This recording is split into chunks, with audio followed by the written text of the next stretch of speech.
សួស្តីអ្នកទាំងអស់គ្នាស្វាគមន៍មកកាន់ការជួបគ្នាសាជាថ្មីដោយនៅក្នុងថ្ងៃនេះដែរយើងនឹងវិលត្រឡប់មកជួបគ្នាវិញជាមួយនឹងសាច់រឿង Spider-Man Brand New Day ដែលនៅក្នុងសាច់រឿង Spider-Man Brand New Day នេះគឺបានបន្តកន្ទុយគ្នាបន្ទាប់ពីសាច់រឿង Spider-Man No Way Home ដែលកើតឡើងអស់រយៈពេល4ឆ្នាំមុនហើយបើសិនជាគ្នាយើងចង់ដឹងសាច់រឿង Spider-Man Brand New Day នេះយ៉ាងណាខ្លះមុននឹងឈានចូលទៅដល់សាច់រឿងនៃវីដេអូអ្នកទាំងអស់គ្នាកុំភ្លេចចុច like និង subscribe ឲ្យខ្ញុំម្នាក់មួយផងឥឡូវកុំឲ្យខាតពេលវេលាយូរយើងចាប់ផ្ដើមចូលទៅក្នុងសាច់រឿងនៃវីដេអូទាំងអស់គ្នាអស់រយៈពេល4ឆ្នាំបន្ទាប់ពី Doctor Strange បានសូត្រនៅមន្តអាគមដើម្បីឲ្យមនុស្សនៅជុំវិញពិភពលោកភ្លេចវត្តមានរបស់ Peter Parker គឺជា Spider-Man ឥឡូវនេះ Peter Parker គឺបានរស់នៅម្នាក់ឯងដោយពោរពេញទៅដោយភាពឯកាខ្លាំងយកតែមែនទែនហើយអស់រយៈពេល4ឆ្នាំហើយ Peter គឺមិនបានយកសម្បត្តិដែលខ្លួនបានសរសេរថានឹងទៅរៀបរាប់ប្រាប់ MJ នៅអ្វីគ្រប់យ៉ាងដែលបានកើតឡើងដើម្បីរំលឹកនាងឲ្យមានការចងចាំមកវិញនោះទេក៏ព្រោះតែ Peter បានគិតថាមនុស្សដែលនៅជុំវិញខ្លួនរបស់គាត់គឺពួកគេអាចនឹងជួបគ្រោះថ្នាក់គ្រប់ពេលវេលា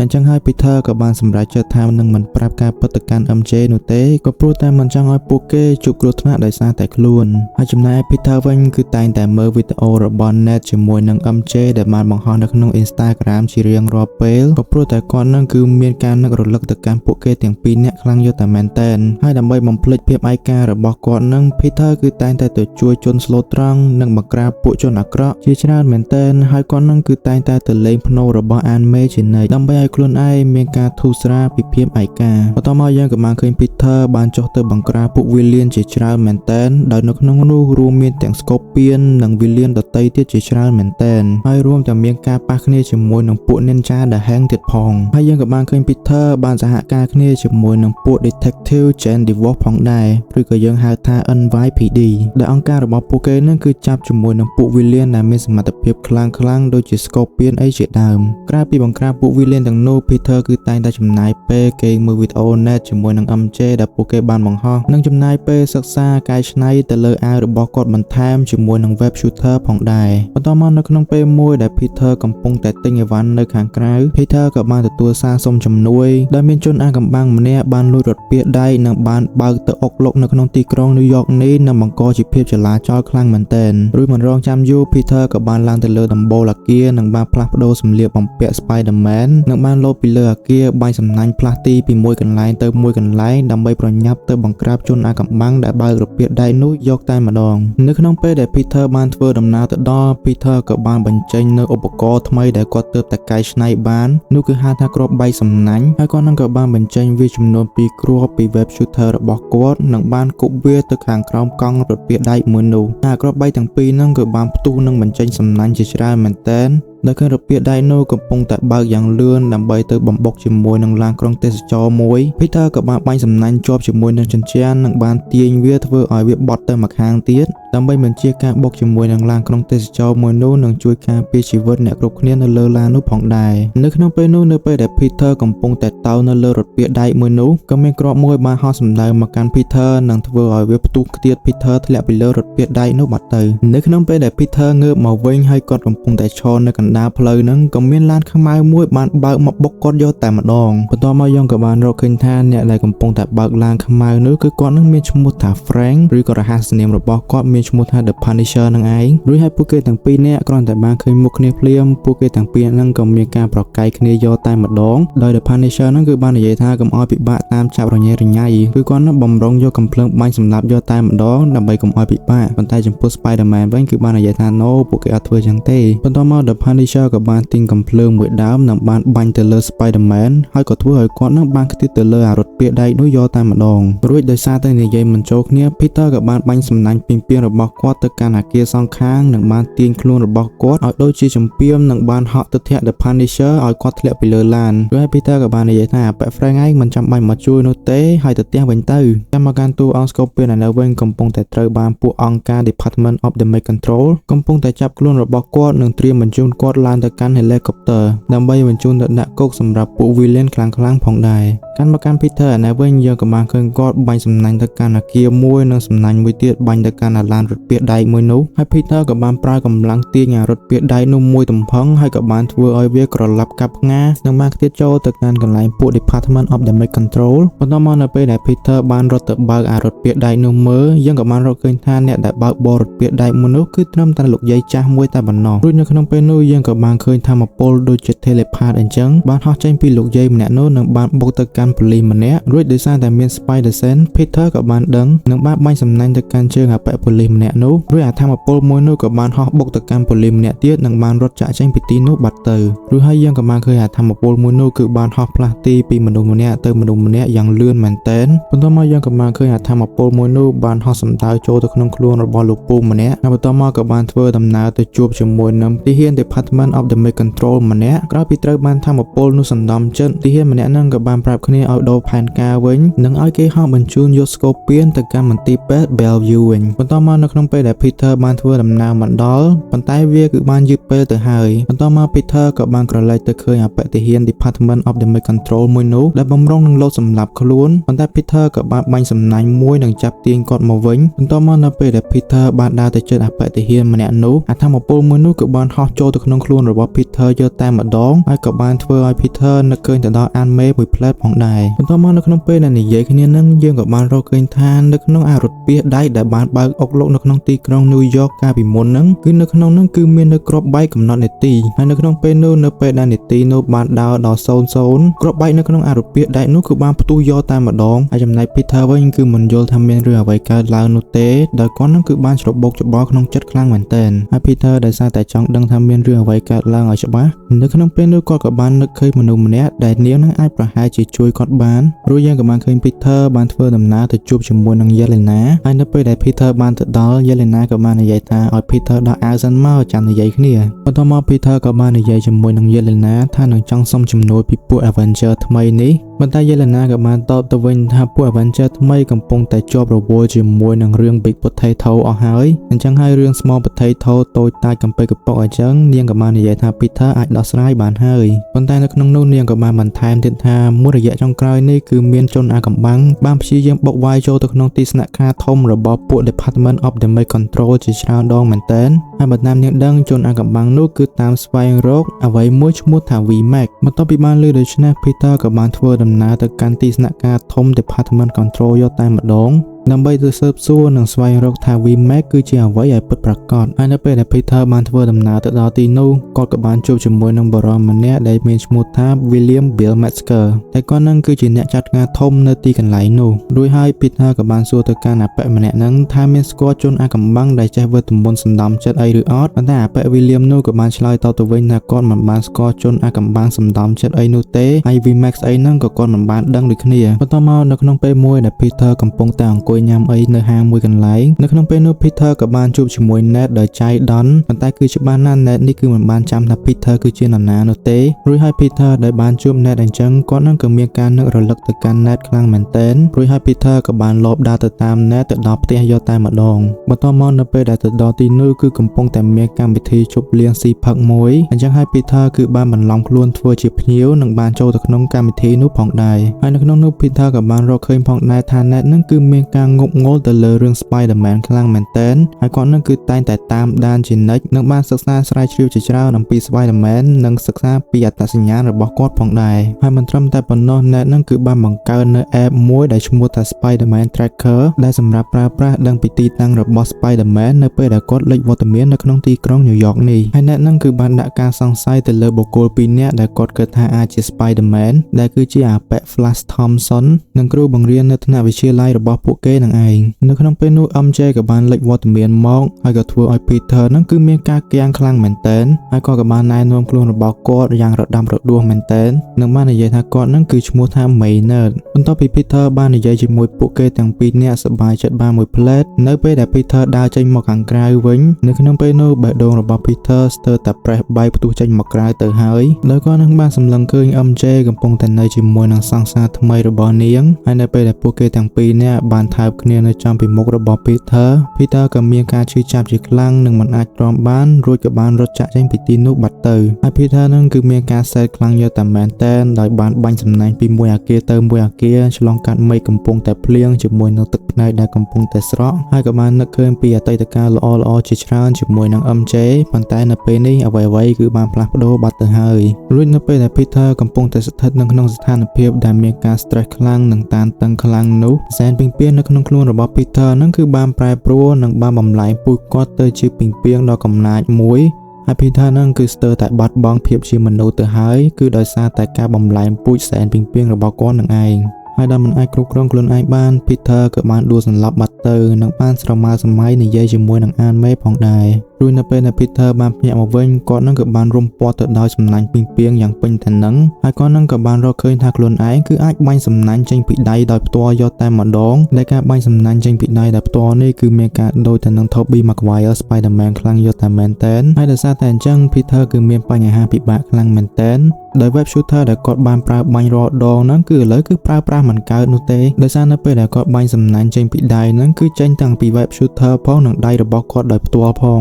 ហើយដោយសារតែអញ្ចឹងទើប Peter បានទៅរៀនបាញ់សំណាញ់ចេញពីដៃដោយផ្ទាល់វិញហើយនៅក្នុងពេលនោះផងដែរ Peter ក៏បានទទួលសារមួយថាឥឡូវហ្នឹងអា Pavilion Scorpion នោះកំពុងតែទៅអុកលុកនៅទីស្នាក់ការពួក Department of Damage Control ទៀតហើយដែលបានលើកដូច្នេះ Peter ក៏បានបាញ់សំណាញ់ពីងពាងប្រញាប់ទៅយកតែម្ដងប៉ុន្តែដោយសារតែមិនទាន់ចេះស្ទាត់នឹងការបាញ់សំណាញ់ចេញពីដៃដោយផ្ទាល់ Peter នឹងគឺបានធ្វើដំណើរទៅទាំងទៅដាប់ទៅដួសមែនតែនដោយបានយកសំណាញ់ពីងពាងបុកធុងទឹកផងបុកព្រាបបុកអីផងគឺរញ៉េរញ៉ៃពេញហ្នឹងហើយនៅពេលដែល Peter បានទៅដល់ហ្នឹងគឺគាត់នឹងពិបាកទប់ទល់ជាមួយនឹង Scorpion ខ្លាំងមែនតែនដោយសំណាញ់ពីងពាងរបស់គាត់ម្ដងបាញ់ចេញម្ដងបាញ់អត់ចេញគឺធ្វើឲ្យ Peter នឹងពិបាកទប់ទល់ជាមួយនឹង Scorpion ខ្លាំងមែនតែនហើយនៅពេលដែល Peter កំពុងតែទទួលសម្ពាធខ្លាំងអញ្ចឹងនៅក្នុងពេលនោះសែនបំលែងពូជពីងពាងរបស់គាត់គឺបានកែប្រែភ្នែករបស់ Peter ពីសទៅខ្មៅហើយក៏បានធ្វើឲ្យ Spider-Man នឹងគឺការជាមុននឹងបានចាប់ Scorpion វាយគាត់ដាក់យកតែម្ដងហើយមិនត្រឹមតែប៉ុណ្ណោះ Peter គឺបានចាប់ Scorpion ទៅបោកជាមួយនឹងឡានប៉ូលីសដែលកំពុងតែធ្វើដំណើរមកយកតែម្ដងដែលមិនបានគិតពីសុវត្ថិភាពប៉ូលីសដែលនៅក្នុងឡាននោះទេរួចនៅពេលដែល Peter អាចគ្រប់គ្រងខ្លួនឯងបានវិញ Peter នឹងគឺបានតក់ស្លុតជាមួយនឹងទង្វើខ្លួនឯងខ្លាំងមែនតែនដោយបានវាយ Scorpion ឲ្យរបួសយ៉ាងធ្ងន់ធ្ងរខ្លាំងមែនតែននិងបេះតែធ្វើឲ្យប៉ូលីសស្រីម្នាក់ស្ទើរតែបាត់បង់ជីវិតផងដែររួចនៅពេលដែលប៉ូលីសចេនបានធ្វើដំណើរមកដល់ជួបជាមួយនឹង Spider-Man នាងនឹងក៏បាននិយាយទៅកាន់ Spider-Man ថាបើសិនជា Spider-Man ធ្វើរឿងដូច្នេះទៀតគឺពួកគេមិនអាចជួយ Spider-Man បាននោះទេហើយនឹងចាប់ទុកគាត់នឹងដូចជា villain ពណ៌អាក្រក់ទាំងនោះអញ្ចឹងដោយសារតែដឹងពីសភាពខ្លួនឯងមិនសូវស្រួលអញ្ចឹង Peter ក៏បានព្យាយាមទៅសុំជំនួយពីសាស្ត្រាចារ្យម្នាក់ហើយក៏នឹងគឺមានការយល់ដឹងច្បាស់អំពីសែនបំលែងពូជហើយសាស្ត្រាចារ្យដែល Peter កំពុងតែទៅរកនឹងគឺជា Bruce Banner របស់យើងនឹងឯងដែលឥឡូវនឹងគាត់ក្លាយទៅជាសាស្ត្រាចារ្យនៅសាកលវិទ្យាល័យមួយកន្លែងទៅហើយរួច Bruce Banner ក៏បានបង្ហាញនូវឧបករណ៍មួយដែលគាត់ពាក់នៅជាប់ដៃជានិច្ចដែលវានឹងជួយទប់ស្កាត់នៅជាវិទ្យុសកម្ម Gamma ដើម្បីកុំឲ្យវាចូលទៅក្នុងខ្លួនរបស់គាត់និងកែប្រែខ្លួនរបស់គាត់ទៅជា Hulk នោះឯងបន្ទាប់ពីទទួលបានដំបូន្មានល្អៗនិងបានយល់កាន់តែច្រើនអំពីការសែនបំលែងពូជនៅពេលដែល Peter ធ្វើដំណើរមកផ្ទះវិញ Peter គឺបានបើកការស្រាវជ្រាវនិងសិក្សាអំពីការបំលែងពូជនិងបង្កើតឧបករណ៍មួយដើម្បីទប់ស្កាត់ការបំលែងពូជរបស់គាត់ដែលឧបករណ៍នោះគឺហៅថា Inhibitor រួច Peter ក៏បានយកឧបករណ៍នោះមកដាក់ភ្ជាប់ជាមួយនឹងកញ្ចឹងករបស់ខ្លួនហើយគាត់ក៏បានសេរី mutation របស់គាត់ឲ្យវាមានកម្រិតសមល្មមកុំឲ្យវាមានបញ្ហាដោយលើកមុនរួចនៅពេលដែល Peter កំពុងតែធ្វើការតេស្តទៅលើឧបករណ៍ Inhibitor ហ្នឹងជនអាថ៌កំបាំងដែលចេះវេទមន្តសណ្ដំចិត្តនោះគឺបានរកឃើញពីអត្តសញ្ញាណពិតរបស់ Spider-Man រួចហើយជនអាថ៌កំបាំងម្នាក់នោះគឺបានទៅសណ្ដំចិត្តប្រជាពលរដ្ឋធម្មតាម្នាក់និងមកនិយាយជាមួយនឹង Spider-Man ហើយក៏បាននិយាយថា Peter គឺជា hero ម្នាក់ដែរប៉ុន្តែបែរជាទៅធ្វើការឲ្យពួកអង្គការអាក្រក់ទៅវិញរួចហើយជនអាថ៌កំបាំងម្នាក់នោះក៏បានស្វែងរកឃើញពីសម្បត្តិដែល Peter សរសេរទុកឲ្យ MJ នោះហើយជនអាថ៌កំបាំងមួយនឹងក៏បានយកសុវត្ថិភាពរបស់ MJ មកគំរាម Peter ផងដែរនៅពេលដែលឮបែបនេះដោយបារម្ភពីសុវត្ថិភាពរបស់ MJ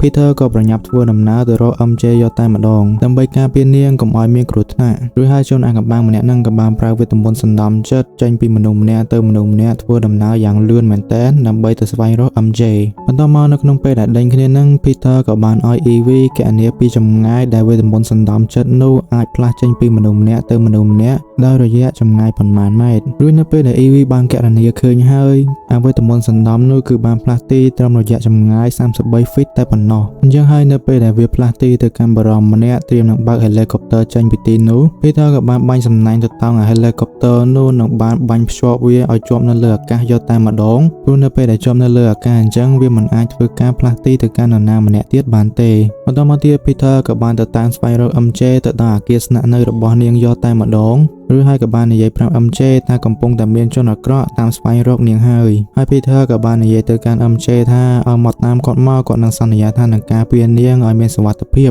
ប៉ុន្តែដោយសារតែ Peter និយាយទាំងស្លន់ស្លោអញ្ចឹង MJ នាងស្ដាប់មិនបាននោះទេប៉ុន្តែដោយសារតែនាងទុកចិត្តថា Spider-Man គឺជាមនុស្សល្អអញ្ចឹងហើយនាងក៏បានព្រមទៅជាមួយនឹង Peter ផងដែរបន្តមកនៅពេលដែល Peter បានជួន MJ ទៅដល់អគារមួយកន្លែង MJ នឹងក៏បានសួរទៅកាន់ Spider-Man ផងដែរថាពួកយើងនឹងធ្លាប់ស្គាល់គ្នាមែនគាត់พูดថា Spider-Man គឺតាមជួយនាងជារៀងរហូតតាំងពីនាងនៅរៀននៅវិទ្យាល័យមកម្លេះអញ្ចឹងហើយនាងក៏បាននិយាយថាបើសិនជា Spider-Man បានដឹងសូមប្រាប់នាងឲ្យបានដឹងផងកុំលាក់បាំងនាងអីបន្តមកនៅក្នុងពេលនោះ MJ ក៏បានទៅដោះស្រោមមុខរបស់ Peter និងបានថើបគាត់ផងដែរបន្តមកនៅក្នុងពេលនោះយើងក៏បានរកឃើញថានេះមិនមែនជាការចងចាំពិតប្រាកដរបស់ MJ នោះទេពលគឺនៅក្នុងពេលហ្នឹង MJ ត្រូវបានជន់អាកំបាំងនោះសណ្ដំចិត្តរបស់នាងបាត់ទៅហើយនៅបាននិយាយបោកប្រាស់ Peter ថានាងបានចងចាំនៅអ្វីគ្រប់យ៉ាងដែលបានកើតឡើងហើយនៅក្នុងពេលហ្នឹង Peter គឺមានកំហឹងខ្លាំងមែនទែននិងភ្នែករបស់គាត់បានឡើងខ្មៅទៀតហើយបន្តមកនៅក្នុងពេលនោះជន់អាកំបាំងដែលនៅក្នុងខ្លួនរបស់ MJ ហ្នឹងក៏បាននិយាយទៅកាន់ Peter ថាមើលទៅអ្នកណាគឺជាបិសាចឲ្យពិតប្រាកដហើយមិនយូរមិនឆាប់នោះទេ Peter នឹងក្លាយទៅជាបិសាចពេញលេញហើយបន្តមកជន់អាកំបាំងដែលនៅក្នុងខ្លួនរបស់ MJ ហ្នឹងក៏បានលោតចុះពីលើអាគារនោះយកតែម្ដង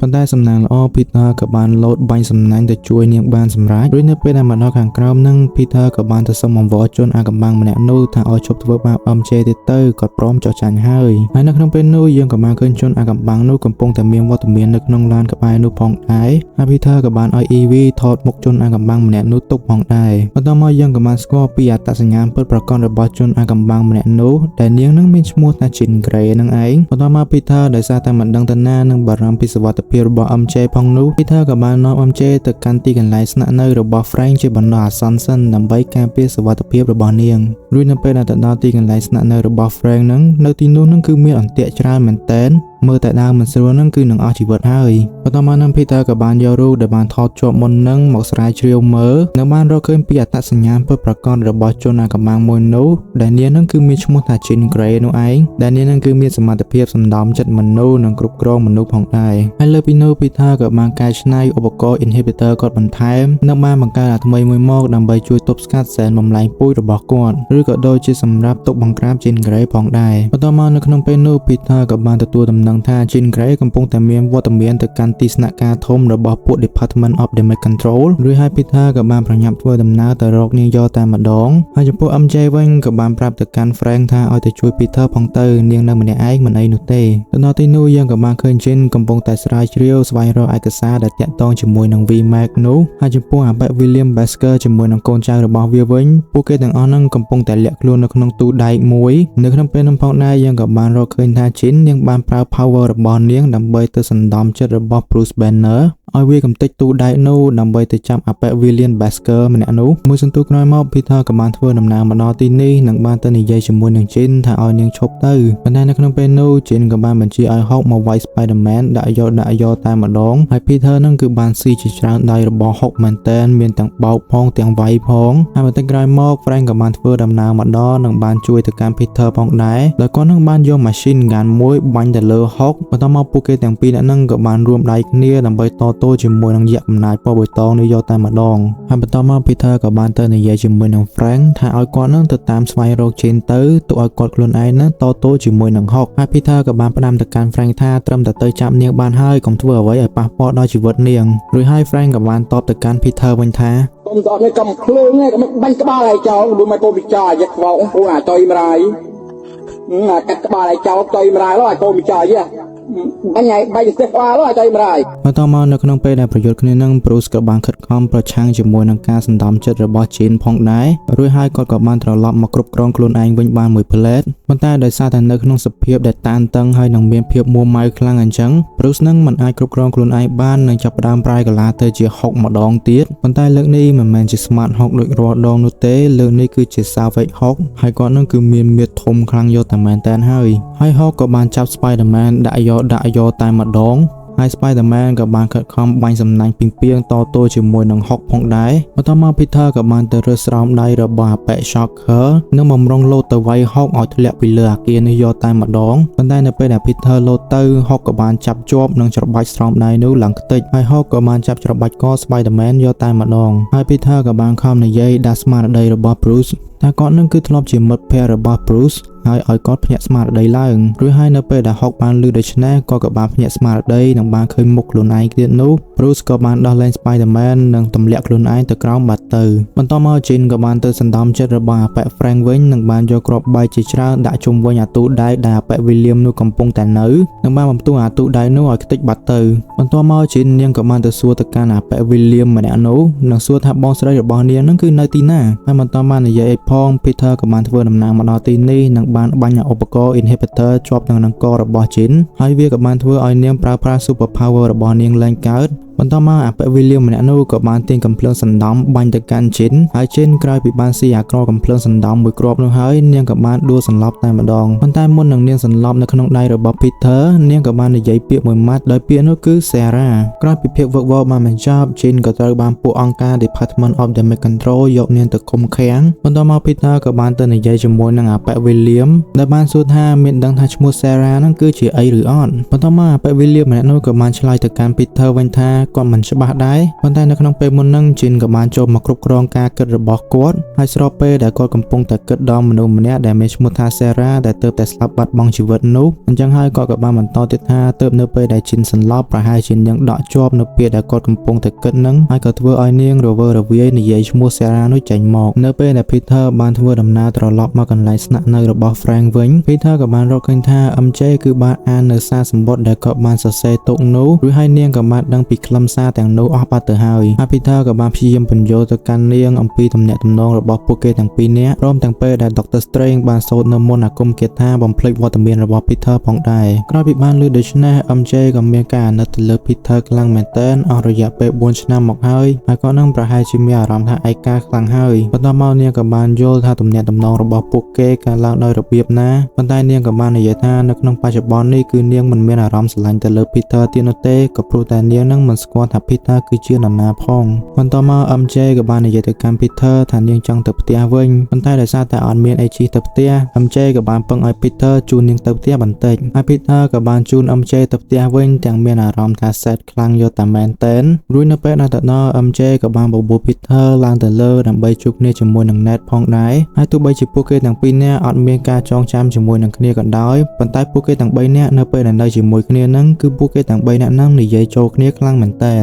រួចនៅពេលដែលនិយាយជាមួយគ្នានឹង Peter ក៏បាននិយាយទៅកាន់ MJ ថានៅពេលដែល Jean Grey បានគ្រប់គ្រងខ្លួនរបស់នាង Jean នឹងក៏បានមកបោកប្រាស់គាត់និងបានថើបគាត់ហើយក៏បាននិយាយហាក់ដូចជានាងនឹងមានការចងចាំជាមួយនឹង Peter អញ្ចឹងបន្ទាប់មក MJ ក៏បានឆ្លើយទៅកាន់ Peter វិញថាគឺនាងមិនបានដឹងអ្វីទាល់តែសោះពលគឺនាងងងឹតឆ្លប់យកតែម្ដងហើយក្រោយពីបានឮដូច្នេះហើយ Peter ក៏បានភ្ញាក់ខ្លួនយកតែម្ដងនិងបានដឹងថាចាញ់បោកអាប៉ែ William Basker ម្នាក់នោះហើយបន្ទាប់មក Peter ក៏បានតាក់ទងទៅកាន់ Yelena ដើម្បីឲ្យជួយស្វែងរកថា Sarah នឹងគឺជាអ្វីបន្ទាប់មកយើងក៏បានរកឃើញថា Sarah នឹងគឺត្រូវជាបងស្រីរបស់ Jean ដែលនាងនឹងមានឈ្មោះថា Sarah Grey ហើយមូលហេតុដែល Jean បានព្យាយាមអុកលុកចូលទៅក្នុងកន្លែង Department of Damage Control នឹងមូលហេតុនឹងគឺនាងចង់ជួយសង្គ្រោះបងស្រីរបស់នាងមកវិញហើយយើងក៏បានរកឃើញថា Jean ជាមួយនឹង Sarah នឹងគឺពួកគេនឹងមាន super power ស្រដៀងគ្នាមែនទែនហើយនៅពេលដែលពួកគេទាំងពីរនាក់នៅវ័យក្មេងនឹង Sarah ក៏បានបង្រៀននៅ super power ដើម្បីសណ្ដំចិត្តអ្នកដទៃទៅកាន់ Jean ផងដែរបន្ទាប់មកដោយសារតែ Sarah មាន super power អញ្ចឹងនៅពេលដែលនាងបានដើរទៅទិញការ៉េមញ៉ាំនឹងពួកអង្គការ Damage Control នឹងគឺបានបាញ់ថ្នាំសណ្ដំមួយទៅកាន់កញ្ចឹងករបស់នាងហើយពួកអង្គការ Damage Control ទៅនឹងគឺបានរត់សម្ដៅមកចាប់នាងដោយ Jean បានឃើញដូច្នេះក៏បានព្យាយាមរត់ដើម្បីទៅជួយបងស្រីរបស់ខ្លួនប៉ុន្តែនៅក្នុងពេលនោះ Sarah ក៏បានប្រើប្រាស់ super power របស់នាងដើម្បីសណ្ដំចិត្តប្អូនឲ្យដើរគេចចេញពីទីនោះបាត់ទៅងាកមកក្នុងពេលបច្ចុប្បន្នវិញ Jean កំពុងតែត្រូវបានអាប៉ែ William ម្នាក់នោះចាប់ខ្លួនរបស់នាងមកកាន់កោះមួយដែលមានឈ្មោះថា Roosevelt Island ហើយពួកវាទាំងអស់ហ្នឹងគឺធ្វើការពិសោធន៍ទៅលើ Jean ដើម្បីទាញយក super power របស់នាងមកប្រើប្រាស់កាន់មកកាន់ Peter នេះវិញកំពុងតែបាញ់សំណាញ់ពីងពីងពីមួយអាគារទៅមួយអាគារដើម្បីទៅជួយសង្គ្រោះ Jean ហើយគាត់នឹង ក៏បានតាក់ទងទៅកាន់ Frank ដើម្បីឲ្យមកជួយគាត់ផងដែរបន្ទាប់មកនៅក្នុងពេលដែល Peter បានធ្វើដំណើរទៅដល់ហ្នឹងគាត់នឹងក៏បានបើកឆាកវាយប្រយុទ្ធគ្នាជាមួយនឹងពួកអង្គការទាំងនោះយកតែម្ដងកម្មការជាអ្នកនេះវិញក៏ត្រូវបានអាប៉ែ William ម្នាក់នោះប្រើប្រាស់ឧបករណ៍ពិសេសជាច្រើនមែនទែនដើម្បីធ្វើការតេស្តទៅលើខួរក្បាលរបស់នាងរួចហើយក៏បានរកឃើញថាជានេះគឺមាន super power ខ្លាំងជាង Sarah ទៅទៀតបន្តមកជិនក្រោយពីត្រូវបានគេធ្វើការតេស្តទៅលើខួរក្បាលនិងធ្វើទរណកម្មនាងជាច្រើននាងនឹងក៏បានអស់កម្លាំងហើយក៏បានងើយក្បាលទៅលើរួចហើយនាងក៏បានសម្លឹងឃើញពាក្យថា VMAX នៅលើបំពង់ខ្យល់មួយរួចហើយនាងក៏បានរកឃើញថាពាក្យ VMAX នេះគឺគ្មានអីសំខាន់នោះទេអញ្ចឹងហើយនាងក៏បានរកឃើញថាបងស្រីរបស់ខ្លួនត្រូវគេធ្វើទរណកម្មនៅទីនេះរហូតដល់នាងស្លាប់បាត់បង់ជីវិតនោះឯងរួចហើយដោយសារតែពួកគេទាំងពីរនាក់មាន super power ស្រដៀងគ្នាអញ្ចឹងនៅពេលដែល Sarah មុននឹងស្លាប់បាត់បង់ជីវិតទៅនាងក៏បានសម្លឹងទៅលើឃើញពាក្យថា VMAX នេះឯងអញ្ចឹងហើយទៅជិននឹងក៏បានទទួលអារម្មណ៍នឹងដូចគ្នាហើយនាងក៏បានព្យាយាមតាមស្វែងរក VMAX នោះគឺជាអ្វីនឹងឯងក្រោយពីបានដឹងរឿងដូច្នេះហើយជិនគឺមានការឈឺចាប់និងពោពេញទៅដោយកំហឹងខ្លាំងមែនទែនបន្តមកនឹងនាងក៏បានប្រើប្រាស់ធម្មពលបំលែងពូជរបស់នាងយ៉ាងខ្លាំងមែនទែននិងបញ្ចេញនូវធម្មពលជះជារង្វង់យ៉ាងធំមែនទែនហើយក៏ធ្វើឲ្យមនុស្សដែលនៅជុំវិញទីនោះនៅក្នុងរង្វង់ហ្នឹងគឺពួកគេនឹងជាប់គាំងស្ងាញ់យកតែម្ដងប៉ុន្តែនៅក្នុងពេលនោះគឺមានតែ Peter ប៉ុណ្ណោះដែលអាចទប់ទល់ជាមួយនឹងធម្មពលរបស់ជិនបានរួចហើយ Peter ក៏បាននិយាយទៅកាន់ជិនថាខ្លួននឹងដឹងខុសហើយដែលបានចាប់នាងមកទីនេះហើយក៏បាននិយាយសុំទៅកាន់ជិនថាសូមកុំធ្វើបាបមនុស្សដែលនៅជុំវិញទីនេះអីប៉ុន្តែចំពោះជិនវិញគឺនាងស្ដាប់មិនចូលនោះទេរួចហើយនាងក៏បានបញ្ជូនពួក Ninja The Hang ដើម្បីឲ្យទៅចាត់ការ Peter ផងដែរហើយកន្លែងនេះគឺជា shot action ដែលល្អមើលមែនទែនដែលយើងបានឃើញពួក Ninja The Hang ទាំងនោះគឺបានប្រើប្រាស់ឧបករណ៍ពិសេសជាច្រើនមែនទែនដែលបានកែច្នៃឡើងមកទុកសម្រាប់បង្ក្រាប Spider-Man នោះឯងហើយសូម្បីតែសំណាញ់ពីងពីងដែលបានចេញពី web shooter របស់គាត់នឹងគឺមិនអាចធ្វើអីទៅកាន់ពួក Ninja ទាំងនោះបានឡើយក្រោយពីវាយគ្នាមួយសន្ទុះមក Peter ស្ទើរតែទ្រាំខ្លួនដោយសារតែការវាយប្រហាររបស់ពួក Ninja ទាំងនោះទៅហើយបន្ទាប់មកគាត់ក៏បានសម្រេចចិត្តដោះឧបករណ៍ inhibitor ចេញពីកញ្ចឹងករបស់គាត់និងបានបើកចិត្តទទួលយកខ្លួនឯងជាមួយនឹង super power ថ្មីនេះបន្ទាប់មកនៅក្នុងពេលនោះភ្នែករបស់ Peter ក៏បានប្រែទៅជាខ្មៅនិងបានបាញ់សំណាញ់ធម្មជាតិចេញពីដៃរបស់គាត់ដើម្បីទៅទប់ទល់ជាមួយនឹងពួក Ninja ទាំងអស់នោះប៉ុន្តែលើកនេះគឺគាត់អាចគ្រប់គ្រងខ្លួនឯងបានដោយមិនឲ្យមាននរណាគេគ្រោះថ្នាក់នោះទេសូម្បីតែពេលដែលគាត់បាញ់សំណាញ់ចងពួក Ninja ទាំងអស់នេះគឺមិនមាននរណាគេទទួលរងរបួសស្លាប់បាត់បង់ជីវិតនោះឡើយរួចហើយ Peter ក៏បានបុកចូលទៅជួបជាមួយនឹងជិនយកតែម្ដងបន្ទាប់មកនៅពេលដែលចូលទៅដល់ក៏បានឃើញជិនជាមួយនឹងអាប៉ែ William ម្នាក់នោះដែលនាងនឹងកំពុងតែគ្រប់គ្រងកញ្ចក់ដាក់ជុំវិញខ្លួនរបស់អាប៉ែ William ម្នាក់នោះនឹងបំរុងតែបុកខ្លួនវាឲ្យធ្លុះនោះទេហើយដោយសារតែ Peter នៅតែព្យាយាមជំនះដើម្បីចូលមកជិតនាងអញ្ចឹងនាងនឹងក៏បាននិយាយទៅកាន់ Peter ថាឥឡូវ super power របស់នាងគឺកើនខ្លាំងជាងមុនហើយ Peter នឹងមិនអាចរារាំងនាងឲ្យចូលទៅកាន់ផ្លូវចិត្តរបស់គាត់បានឡើយដោយបានឮដូច្នេះ Peter ក៏បាននិយាយថាបើសិនជាជិនចង់ចូលទៅកាន់ផ្លូវចិត្តរបស់គាត់អញ្ចឹងហើយនាងក៏ចូលមកហើយស្របពេលហ្នឹង Peter ក៏បាននឹកទៅដល់ Aunt May ហើយនៅពេលដែលជិនបានចូលទៅកាន់ផ្លូវចិត្តរបស់ Peter នាងក៏បាននិយាយជាមួយនឹង Aunt May ឬហើយ Aunt May ក៏បានផ្ដល់ជាដំបូន្មានល្អៗជាច្រើនមែនទែនទៅកាន់ជិនហើយស្របពេលនោះ Peter ក៏បានមកនិយាយជាមួយនាងបន្ថែមហើយឥឡូវពួកគេទាំងពីរនាក់ហ្នឹងគឺរៀននិយាយចូលគ្នាបន្តិចហើយបន្តមកជិនក៏បាននិយាយថាឥឡូវហ្នឹងនាងគឺពិតជាឯកាខ្លាំងមែនទែនដោយមិនមាននរណានៅក្បែរនាងនោះឡើយហើយ Peter ក៏បាននិយាយថាទោះបីជានាងអត់មានអ្នកណាគេនៅក្បែរក៏ដោយប៉ុន្តែយ៉ាងណានាងនៅមានគាត់កាន់មកកាន់ Frank ឯណាវិញដែលបានឃើញមនុស្សគ្រប់គ្នាជាប់គាំងស្ងាញ់អញ្ចឹងគាត់នឹងគឺចង់បញ្ចប់រឿងដោយទាញយកកាំភ្លើង snap មួយដ៏ធំមែនទែនដើម្បីទៅបាញ់សម្លាប់ជិនដើម្បីនឹងបញ្ចប់រឿងប៉ុន្តែដោយសារតែ Peter មាន Spider Sense អញ្ចឹងហើយនៅពេលដែលគ្រាប់កាំភ្លើងបានហោះមក Peter នឹងក៏បានដឹងមុនហើយក៏បានរត់ទៅជួយសង្គ្រោះជិនគេចចេញពីគ្រាប់កាំភ្លើងនោះហើយ Peter ខ្លួនឯងនឹងគឺស៊ីមកគ្រាប់ចំកណ្ដាលខ្នងយកតែម្ដងហើយ Frank ក៏មានអារម្មណ៍ថាតក់ស្លុតមែនទែនដែលបាននិយាយថាហេតុអីបានជាបាញ់ខុសបន្ទាប់មកជិនក៏បានបញ្ឈប់នៅ super power របស់នាងឲ្យមនុស្សគ្រប់គ្នាទៅជាសភាពធម្មតាវិញបន្ទាប់មក Frank ក៏បានប្រញាប់ធ្វើដំណើរមកយក Peter ដើម្បីទៅមន្ទីរពេទ្យដើម្បីសង្គ្រោះបន្ទាន់ហើយជិននាងក៏បានជួយទៅគ្រប់គ្រងខ្លួនរបស់ Peter ដើម្បីជួយដកដង្ហើមជំនួសផងដែរចំណែកឯប្រជាពលរដ្ឋនៅក្នុងទីក្រុង New York ឯនេះវិញដែលបានដឹងថាវីរៈបរិស Spider-Man ពីងរបស់ពួកគេកំពុងតែជួបគ្រោះថ្នាក់ធ្ងន់ពួកគេនឹងក៏បានរួបរวมគ្នាបន់ស្រន់ផងទាំងនិយាយលើកទឹកចិត្តផងដើម្បីជួយឲ្យវីរៈបរិសរបស់ពួកគេរួចផុតពីគ្រោះថ្នាក់ដ៏ធ្ងន់នេះ រួចនៅពេលដែល Peter បានភ្ញាក់ដឹងខ្លួននៅមន្ទីរពេទ្យមក Frank នឹងគឺបាននិយាយសុំទោសទៅកាន់ Peter មែនទែនដែលបាននិយាយថាខ្លួននឹងគឺគ្មានបំណងថាចង់បាញ់ឲ្យត្រូវ Peter នោះទេហើយនៅពេលដែល Peter បានធូរស្បើយហើយគាត់នឹងក៏បានដើរចេញពីមន្ទីរពេទ្យចំណែកឯ Frank នោះវិញក៏បានយកស្រោមមុខ Spider-Man ពាក់ទៅលើខ្លួនឯងផ្ទាល់និងបានលើកដៃអបអរសាទរទៅកាន់ប្រជាពលរដ្ឋនៅក្នុងទីក្រុង New York នេះផងដែរហើយចំណែកឯ Peter វិញក៏សប្បាយចិត្តដូចគ្នានៅពេលដែលឃើញប្រជាពលរដ្ឋស្រឡាញ់ទៅកាន់គាត់អញ្ចឹងហើយចំណែកឯ Jean Grey នេះវិញគាត់នឹងក៏បានធ្វើដំណើរចាកចេញពីទីក្រុង New York នេះហើយបន្តមក Peter ក៏បានទៅជួបប្រទះគ្នាជាមួយនឹង Ned នៅហាងកាហ្វេដោយឆាយដនមួយហើយចំពោះ Peter ពេលនេះគឺសម្រេចចិត្តថានឹងមិនរស់នៅឯកាទៀតនោះទេអញ្ចឹងហើយគាត់ក៏បានដើរទៅនិយាយជាមួយ Ned និងបានណែនាំខ្លួនទៅកាន់ Ned ព្រមទាំងបានប្រើក្បាច់ចាប់ដៃពិសេសរបស់ពួកគេទាំងពីរនាក់ដែលធ្លាប់បានធ្វើកន្លងមកទៀតផងហើយចំពោះ Ned វិញគឺមានការភ្ញាក់ផ្អើលមែនទែនទោះបីជាគាត់អត់ដែលស្គាល់អាប៉ែនេះក៏ដោយប៉ុន្តែនៅពេលដែលពួកគេទាំងពីរនាក់នឹងបានចាប់ដៃរាងកាយរបស់ Ned នឹងហាក់ដូចជាមានការចងចាំអញ្ចឹងហើយបន្តមក Ned នឹងក៏បាននឹកឃើញរួចហើយក៏បាននិយាយថា Peter កាន់មកកាន់ឈុត credit scene នេះវិញយើងក៏បានឃើញឧបករណ៍ Spider-Man Tracker នោះគឺបានលបវត្តមាន Spider-Man ម្នាក់នៅផ្ទៃអវកាសហើយនឹងហើយអ្នកទាំងអស់គ្នាសាច់រឿង Spider-Man Brand New Day របស់យើងគឺបានបញ្ចប់នៅត្រឹមនេះហើយបើសិនជាអ្នកទាំងអស់គ្នាចូលចិត្តនៅវីដេអូនេះអ្នកទាំងអស់គ្នាកុំភ្លេចចុច like និង subscribe ឲ្យខ្ញុំម្នាក់មួយផងដើម្បីជាការលើកទឹកចិត្តហើយយើងនឹងជួបគ្នានៅវីដេអូក្រោយបាយបាយ